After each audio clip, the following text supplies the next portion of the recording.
किसी की को आमंत्रित करता हूँ कि वे आए और हमें संबोधित करें।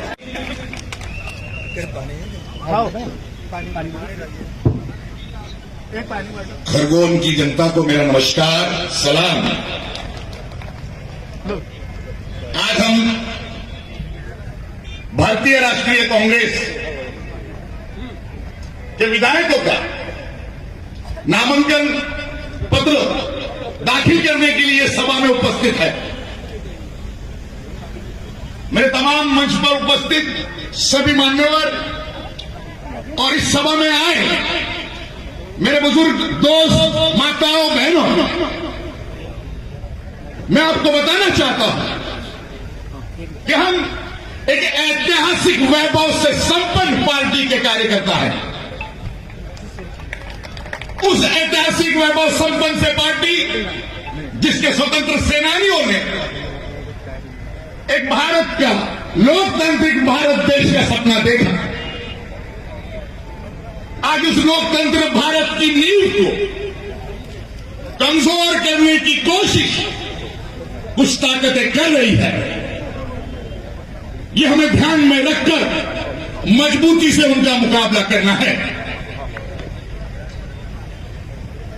अपनी बात शुरू करने से पहले मैं कल की दो घटनाओं के लिए अपनी संवेदना प्रकट करना चाहता हूं। जो एक रेल हादसा आंध्र प्रदेश में हुआ और एक बम ब्लास्ट जो है, सीरियल बम ब्लास्ट केरला में हुआ।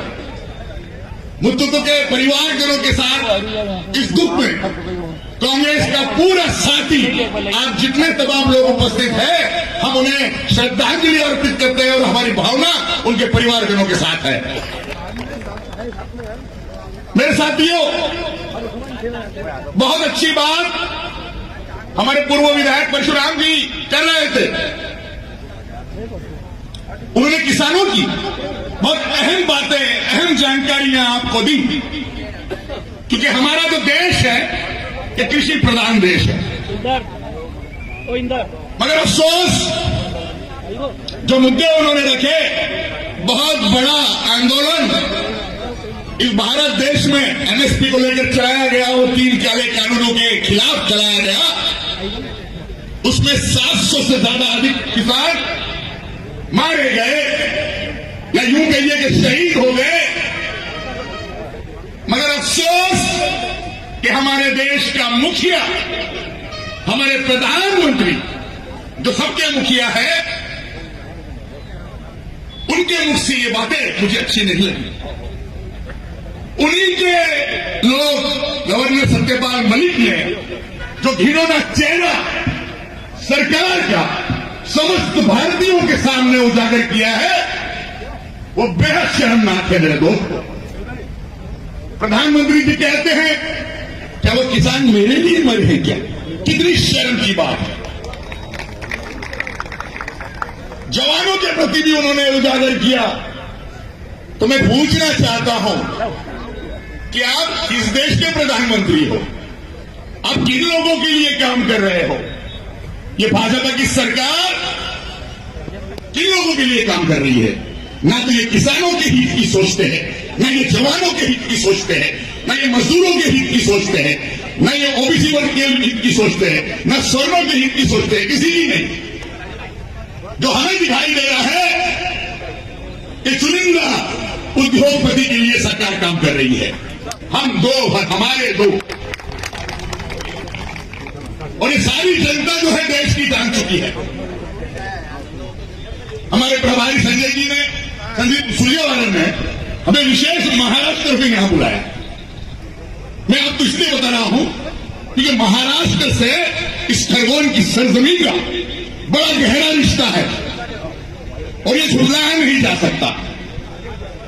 महाराष्ट्र की बेटी स्वर्गीय राजमाता अहिल्याबाई होलकर, जो समस्त खरगोन की, जिन्होंने सेवा की और सच्ची सेवा भाव से दिखा दिया कि राजधर्म क्या होता है।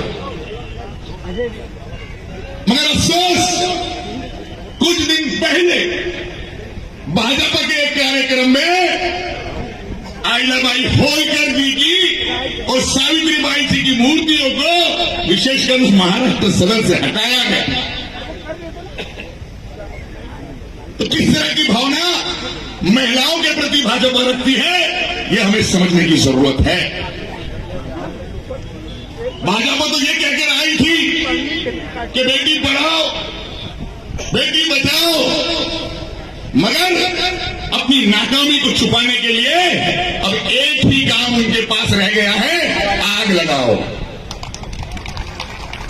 और मैं उनसे कहना चाहता हूं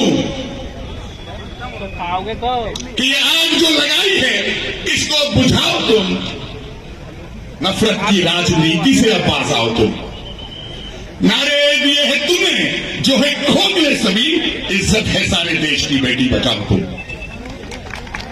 मां कहते हो ये धरती को तो लाज भी रखो, सारे जहां में मां को न रुसवा कराओ तुम।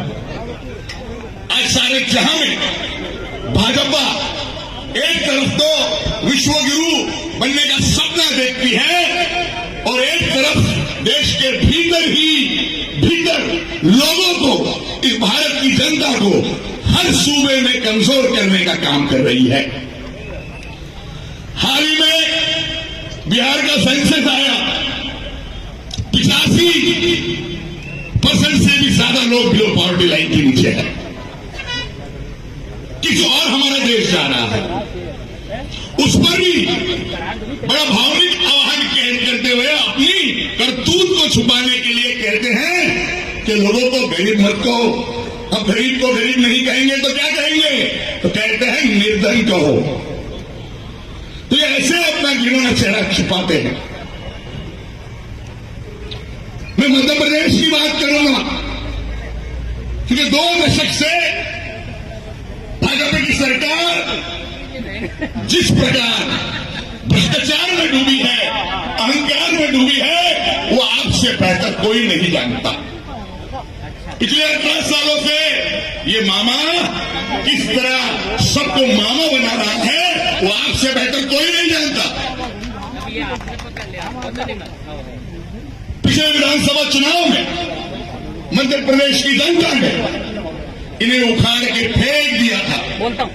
मैंडेट को जो दिया था वो कांग्रेस को दिया था, मगर अफसोस सत्ता को पाने के लिए सारी नैतिकता को भुलाकर, विधायकों को खरीद कर, तोड़कर, भ्रष्टाचार से सत्ता पे काबिज हो गए।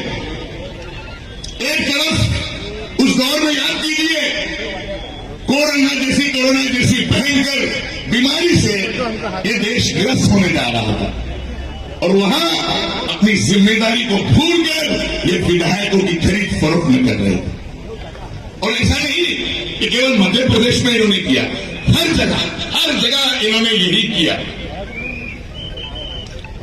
जब लोग, याद करो उस दिन को जब मजदूर सड़कों पर पैदल चल रहे थे